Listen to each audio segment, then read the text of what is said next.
হাট বসেছে শুক্রবারে বক্সিগঞ্জে পদ্মাপাড়ে। জিনিসপত্র জুটিয়ে এনে গ্রামের মানুষ বেচে কেনে।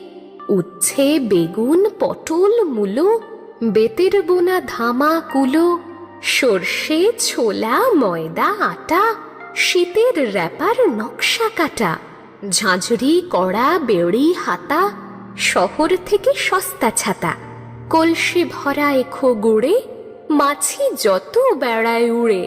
খড়ের আঁটি নৌকো বেয়ে আনলো ঘাটে চাষির মেয়ে।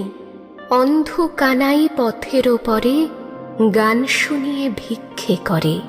পাড়ার ছেলে স্নানের ঘাটে জল ছিটিয়ে সাঁতার কাটে।